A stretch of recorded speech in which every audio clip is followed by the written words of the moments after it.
Hello, welcome. I am Dimitri. I am a top player in Retro Yu-Gi-Oh! And I have recently been switching over to Riftbound. I topped a 2K in Atlanta, won a 4K in Houston, got second at a 5K in Orlando as well. And now, I am going to get first place on the Runes and Rift ranked ladder using only best of decks from recent tournaments. Today, we are going to start with Fiora. So, this is the second place Fiora list from the Fuzhou regional. We have the legend, of course. 6/6 order body rune split makes sense to me, especially with having weapons that are pretty evenly split. Battlefield, Sunken Temple, Monastery, Dreaming Tree. I don't know what order he was using these or whether it was matchup dependent, but I think it's fairly straightforward. I've been doing a fair amount of Fiora testing. I think it depends a lot on what you will want post side in your deck. 2 drops. We have 3 Pit Rookie, 3 Unsung Hero. We also, if we are missing one of those 6, because we are only on 6, we have the Warmogs and Doran's Blade that we can put down turn 1 if needed. And we also have plenty of 3 drops for going second. 6 3 drops total. 3 Lucian for the Weapon Master, and the ability to get in and out of a battlefield is great against Draven. Draven, the boogeyman right now, you really need ways to not be losing combats to him. The Fiora champion is a one of. This is not your chosen champion game 1. It is the 4-drop Fiora game 1. But you can switch to this, so we have one of it for that purpose in matchups where you're not going to be losing to Falling Star on her. And you don't really need, or you do need, more Accelerate options available. 2 First Mate as well, more Accelerate available. 3 Fiora Victorious, she is just very well statted, and the ability to defend one battlefield and go over to the other is extremely strong in decks that can make strong units, which when you have this much equipment, you can.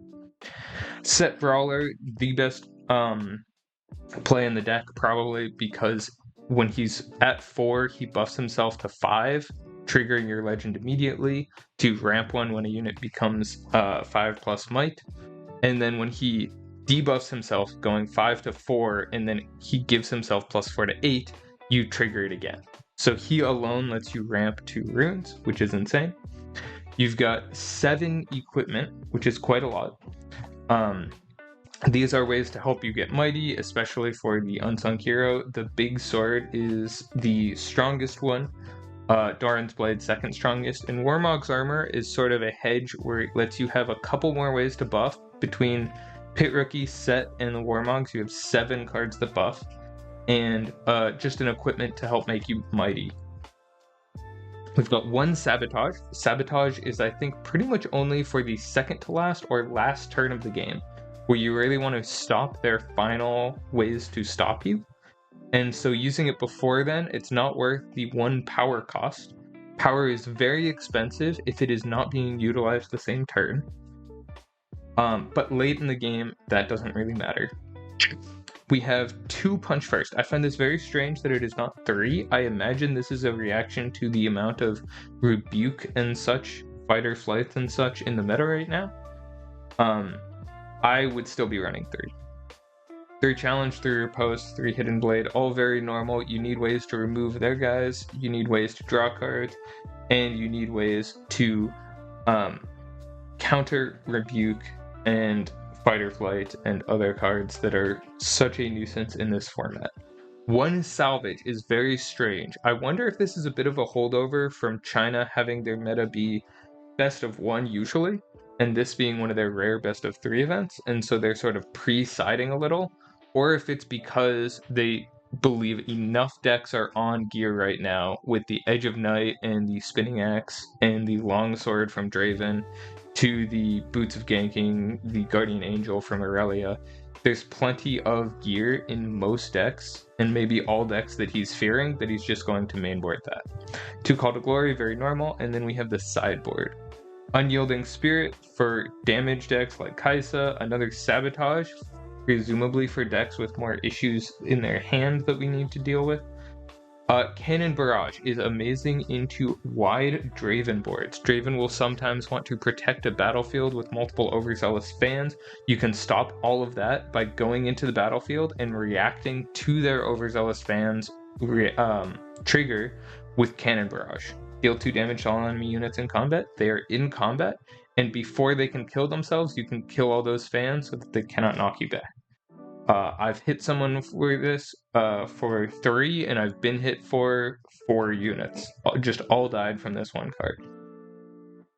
Facebreaker, I don't know what matchup this is for as much. I imagine it's more the Aurora kind of decks where they are putting a couple big units out there and you just want to be able to put them on pause for a little bit. And of course, more salvage for the gear decks. Very strong gear removal, maybe the best gear removal in the game. So, with that, we will now get into the games.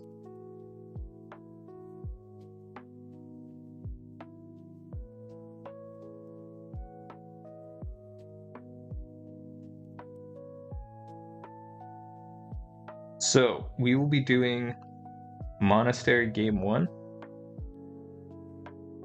Perfect, Dreaming Tree is wonderful. We will be going first, of course. You always want to be going first in this game. Big Sword on turn 2. So we have a turn 1 play in the Pit Rookie. We have a turn 2 play in Big Sword. So I think we put these two on the bottom.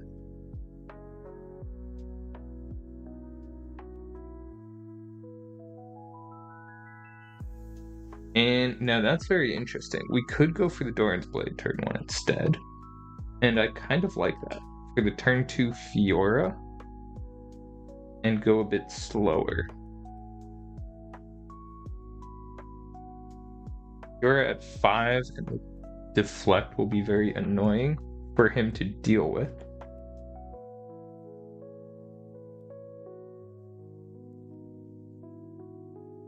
Recycle 1. Group that. Ramp 1. Pass on that.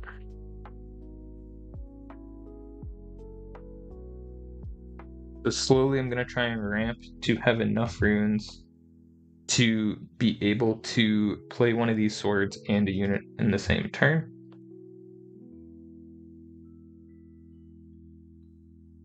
Stupefy on Dreaming Tree for a Pot of Greed, draw 2, very common.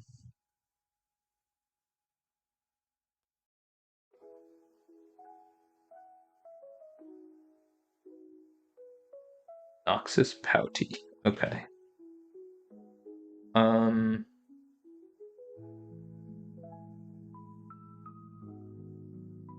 So we go Fiora in here.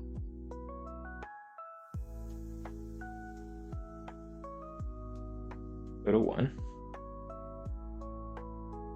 We go challenge.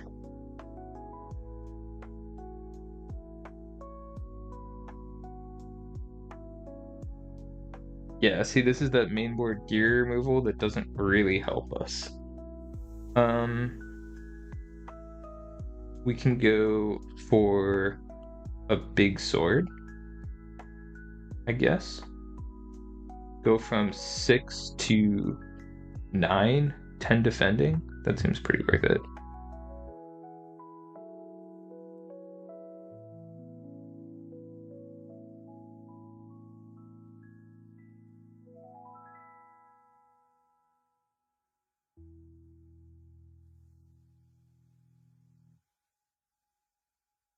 If he does have Darius Cleave or something of that ilk, it will only crash with this.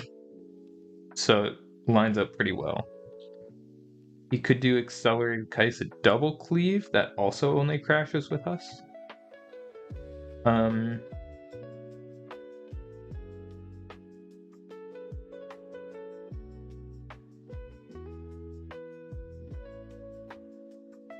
It is a Darius.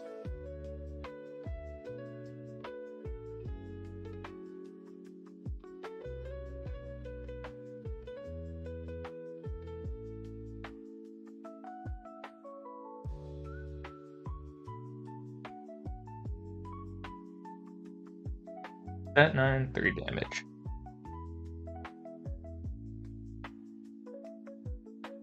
She goes up to 10 versus the 7. That's fine.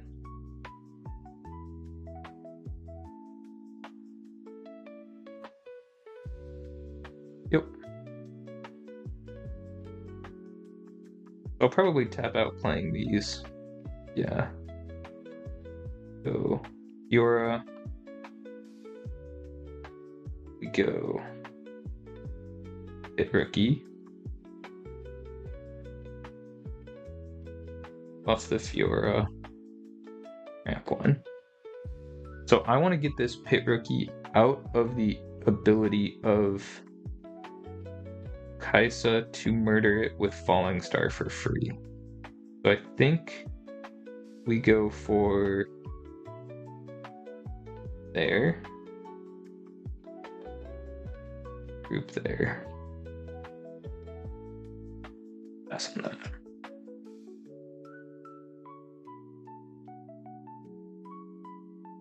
We have a 7 and a 5 right now.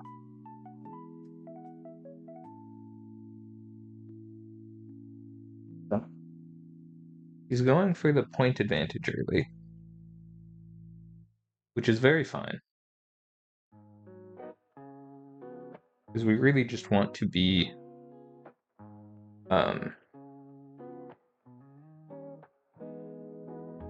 getting points through being bigger number.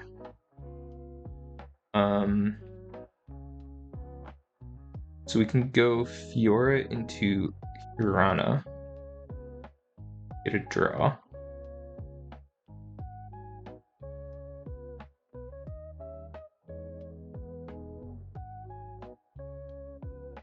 And that for a draw.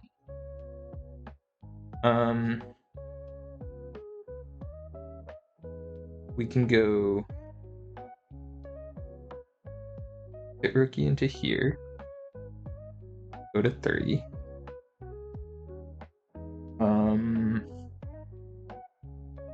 I want to leave 2 open for the challenge, I think. So it's probably the big fucking sword. Or we could do set brawler and back. I think I would prefer to go slow here. So big sword. And we go group it here. And then we pass with 3 open. This Fiora, because of the ganking that she gains from being mighty, is now challenging both battlefields.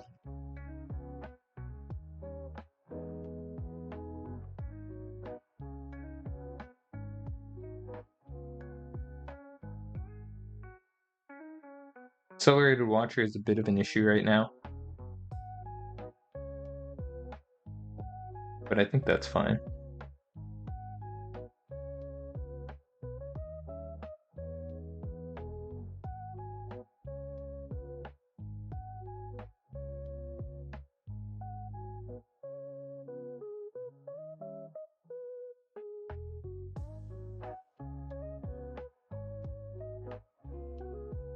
Most Kaisa builds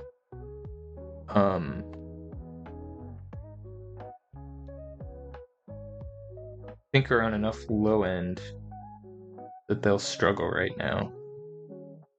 Falling Star.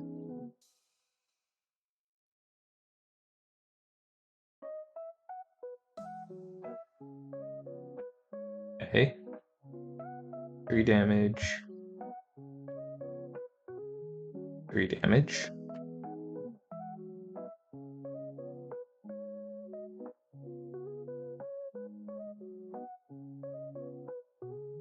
Singularity on both. Interesting. That is going to work.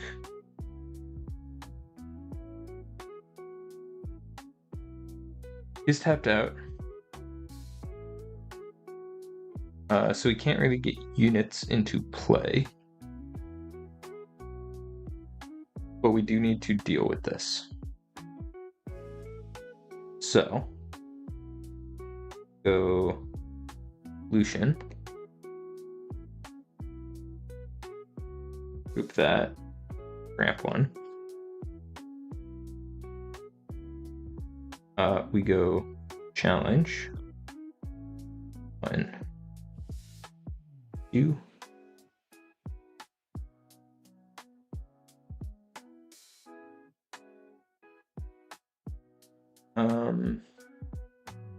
And then I think we have to go second Lucian. Group that. And then we pay to group the other one.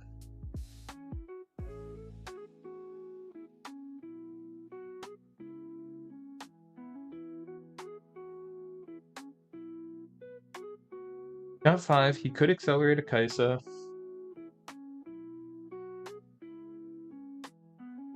I guess a Legion Rearguard could also get him there.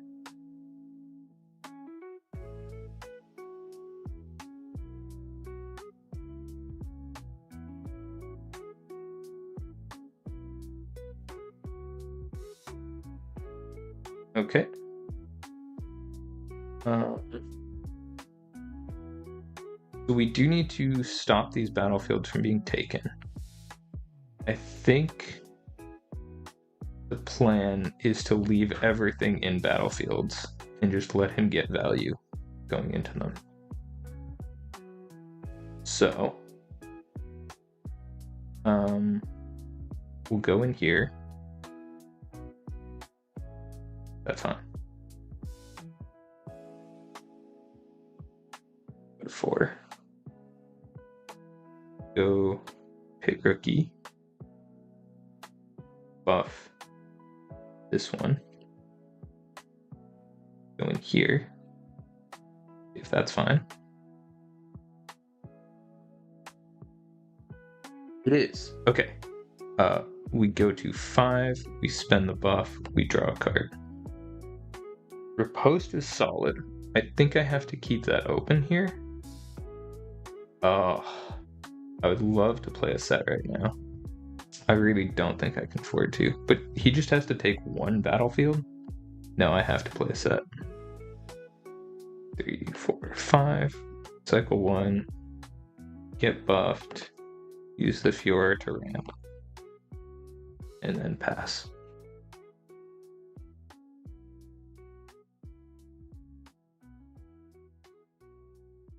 Yeah, I needed something in back that stops Watcher and running into a battlefield kind of play. Or like a Darius into a battlefield kind of play from winning immediately. So I need the set in back so that he can't hold. 3 in that. Void Seeker. The Pit Ricky. Sure.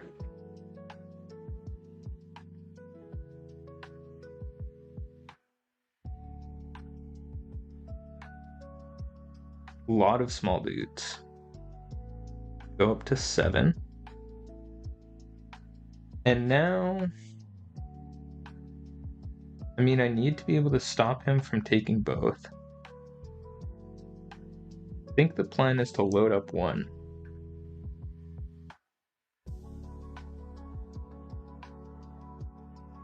So if he has Watcher, he has 2, 3, 4, 5, 6, and 7.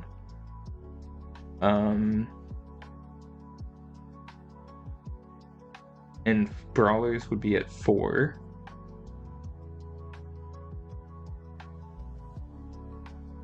Yeah.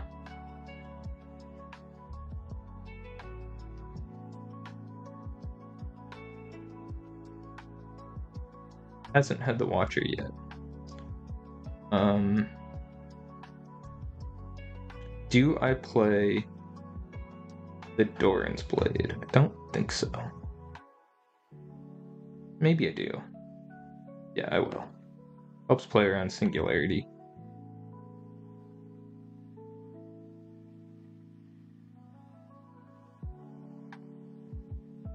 So he needs to be able to go through this through a riposte, which is why I've been sort of so fixated on Watcher, is I think that's his main card that does not lose to riposte here. Singularity.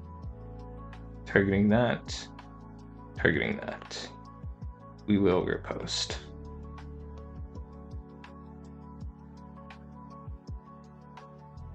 Cool. We got game 1. Nice.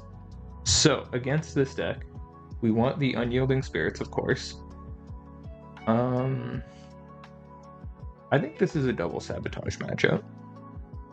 And I do think we really do not want salvage. What else is not as good in this matchup? I would love a Hex Drinker here. I think all of the buff stuff is very strong to have available to us. Going second, I think we could side down on 2 drops.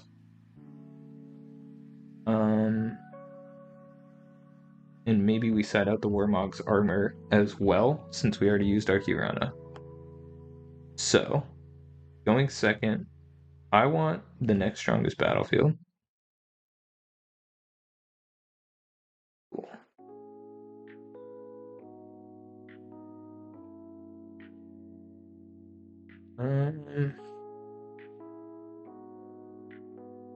I mean, this is cards, but it's not ideal ones. I think we maybe keep. I'll put the sabotage back since we brought the second one in.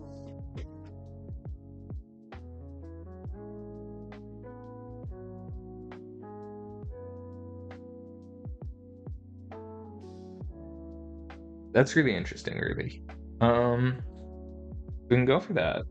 Which I kind of like, because there's not really a solid way to deal with 3 on the back line. Turn 1. And it is bigger than his unit.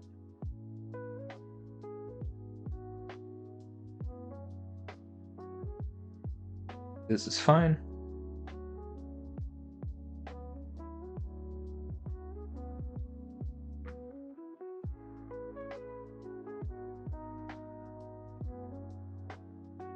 This gets Falling Starred. It's not ideal, but I am fine with that. This is very fine. Okay. So we can go in, kill the Poro, and then we can back off, potentially. We would need to find the right card.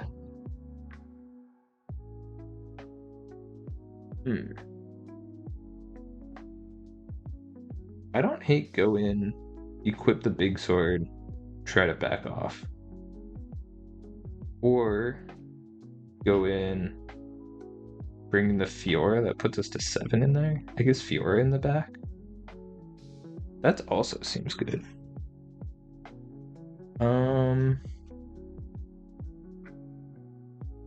We equip both those trigger.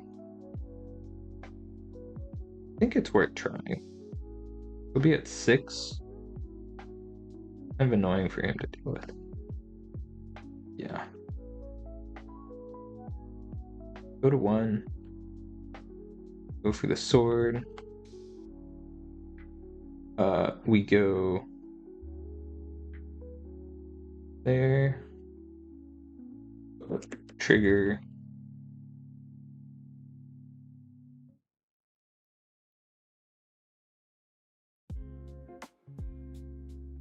And then we retreat.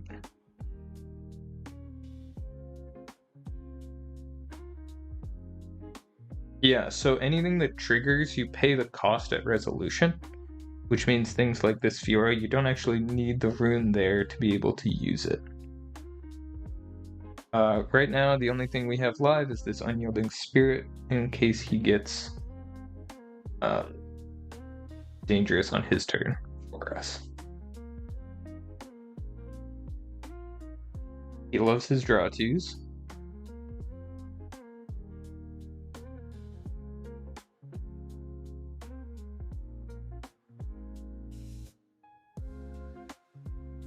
I think the plan for us is going to be going to Dreaming Tree and challenge something, probably. Challenge plus Pit Rookie, probably. keep mana open for this unyielding.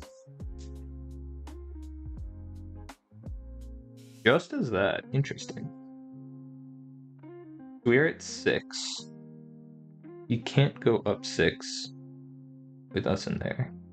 Might be a Stupefy for another draw too. We'll go in.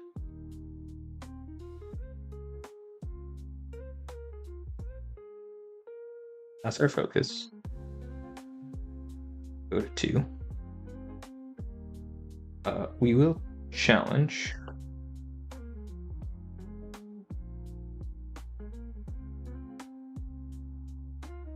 Get our Dreaming Tree draw. 2 pit rookies. This Fiora is at 6. Means it is weak to Singularity. This should be a little safer. I don't think I want to hide a card. I think I just want to pass on that.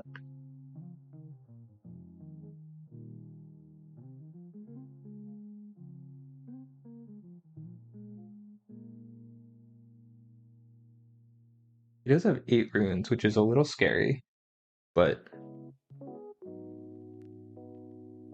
we could maybe get abusive soon with Hidden Blade his dudes if they're being aggressive, because he just has a lot of cards, but he's still not at the point where he's going to run out of cards to play. Once they get to that point, I don't mind giving them the draws as much.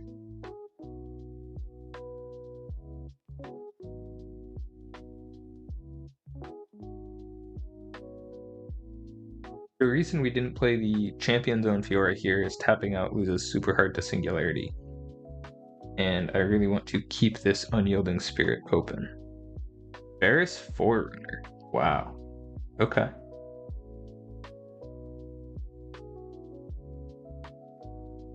I think that's fine. I think we're generally just able to be bigger than that. Go to 3. I am probably okay with losing this pit rookie. I think we go for Fiora pit rookie to ramp.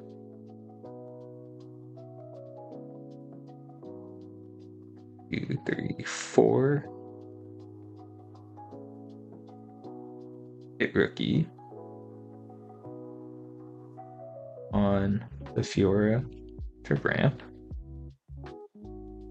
And that leaves us with 1 open. And then I think I can move the pit rookie in to get a point. I think point tempo matters here. When we have 2 hidden blades, they have a lot of annoying things. I'll go in here, go to 4, pull back this one. And I want to draw 2 cards, I think. So I will hide a card.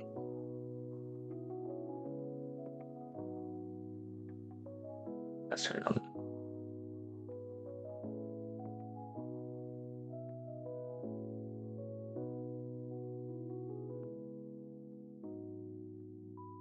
Falling Star.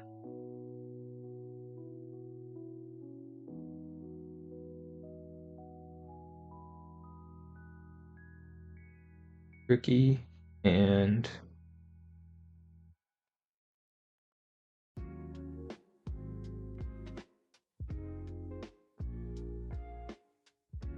so the Fiora 3-drop is at 7 right now.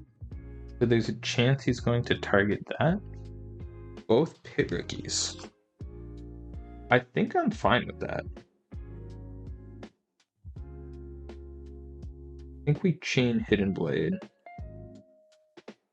Go pit rookie.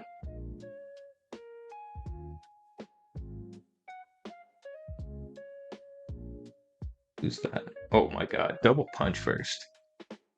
That is some strong ending power. And we'll be able to get draws there with the Dreaming Tree as well. So I could have Unyielding Spirited the Falling Star. I just feel like he's going to have spells that do more damage than that, and we're going to want it more later.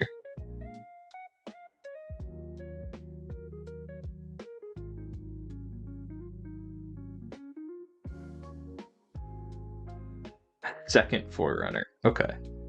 Very interesting. So my Fiora is at 7, the other one's at 5, which means I can get over both of these as it stands. And I think we do that. Going here with 7.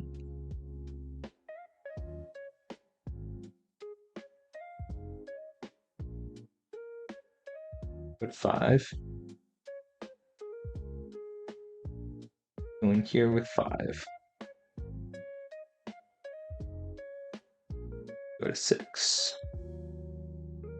Now, we have a lot of ways to get bigger. I do want to play Unsung Hero in the back, so that if things get dealt with, we can go into a battlefield and deal with them back. Let's turn on that. So he has a lot, but I don't know that he has enough to beat all of these cards in our hand. We have pretty much every solid interaction card.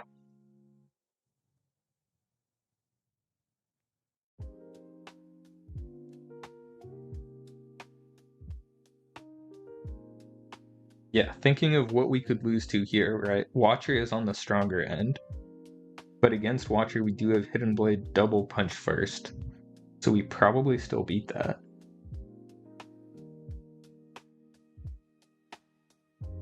Two.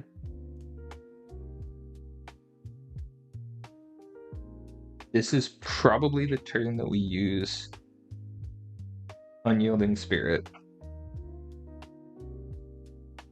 Because we're at 6 and we're planning on going to 8 next turn. So there isn't another turn, which means we can just use it early this turn and protect us from everything.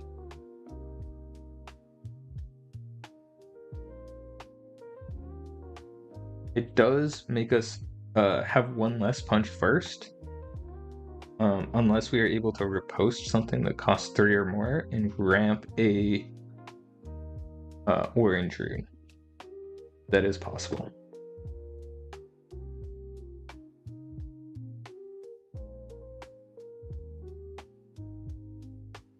Okay, he has paid 1 deflect.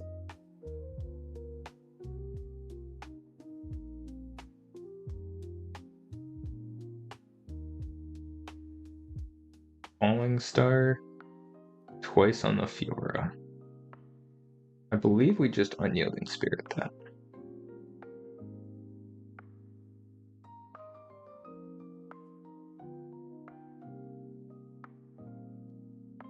Double checking. Okay. Yeah, I will Unyielding Spirit.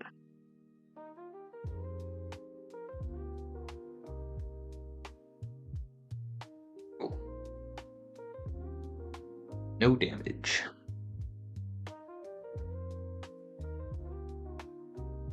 This face down rune is a common way that people use to show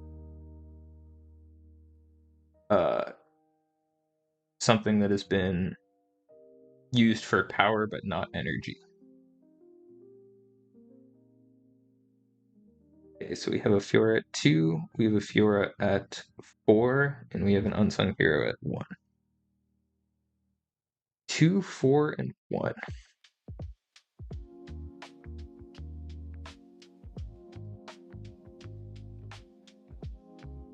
We have 6 runes up.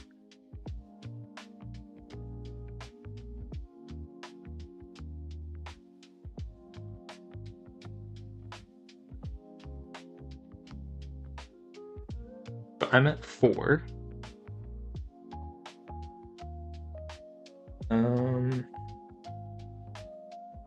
9 to my 4. I think we just Hidden Blade, kill off the Ferris Forerunner here.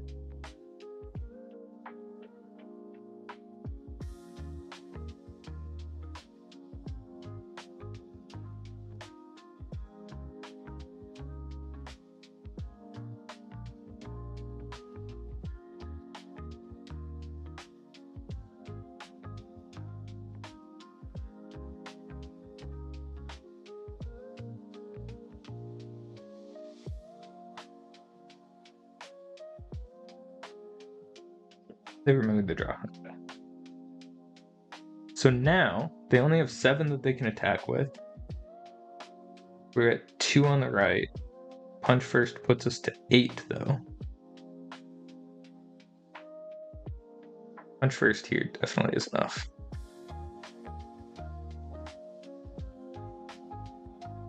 Alright, because we were at 4, we go to 9. Whew. GG's. So this Fiora deck I think is pretty strong. I think it does have legs. The salvage in the main is maybe preying for a very specific meta he was expecting. Perhaps something about the Japanese meta, like more Edge of Knights, makes it worth it. But it definitely did not feel good here when I drew it. And I will see you in the next one. Peace.